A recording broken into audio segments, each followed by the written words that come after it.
Welcome back to Split the Party. Today, you're getting two things. One, I'm going to tell you about a game called Dutch Blitz, or Ligretto, or Patience, or Peanut. There's actually a bunch of different names for it. When I learned it, it was called Solitaire. And then you could also play it against other people, and they called it Pounce.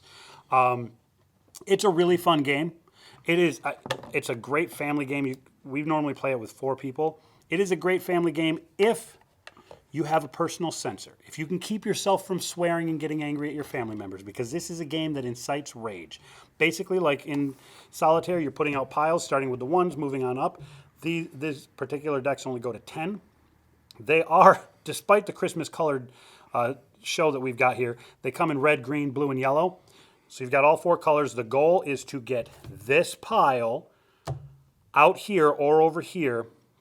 You can play out a 1 on a 1, or a 2 on a 1, 3 on a 2 in the same color. Out here you can actually stack, but you can't put boys on boys or girls on girls. So blue and yellow, right? Blue and red can be stacked on green and yellow. Blue and red are boys, and green and yellow are girls, and you can stack them thusly so that boys are stacked on girls and girls are stacked on boys, because we have to keep this family appropriate.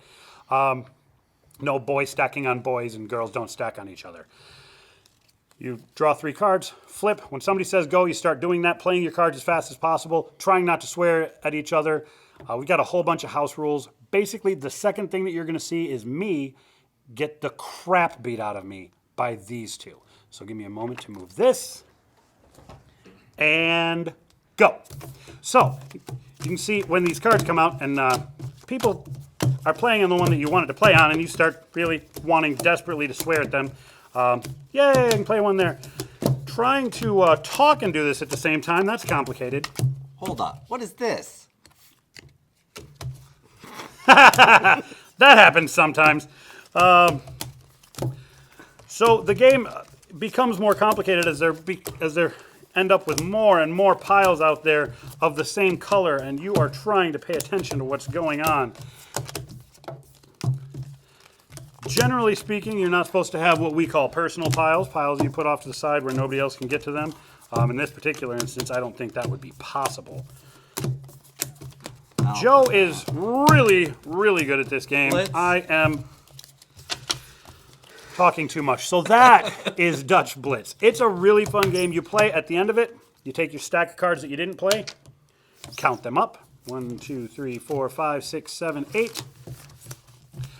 You lose 2 points for each card you didn't play, so I'm at negative 16 starting out, and you gain 1 point for each card you did. I don't think I played 16 cards.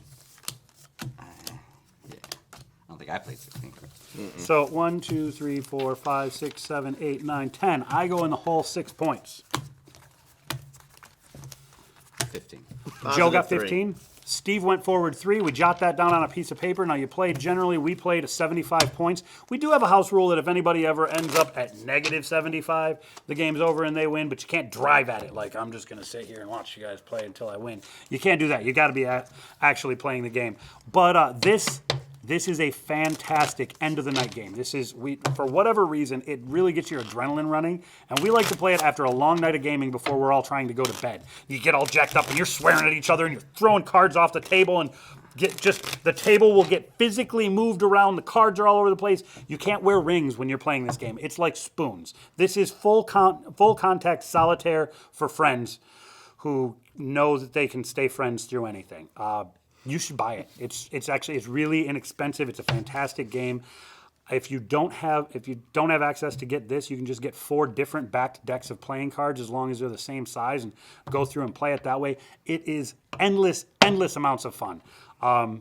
You guys should definitely try it. Tell me what you think. I also want to, in one of these videos coming up, I'm going to show you how to play Super Uno. It's another one that Joe showed me. That's another game that will test your patience with your friends and your ability to not swear around children. But for today, I think that's about all I've got. I'd like to thank our sponsors, SoundG Entertainment, Excelsior Games and Comics, and Dual Bus Design. And as always, I will see you in the Nerdverse.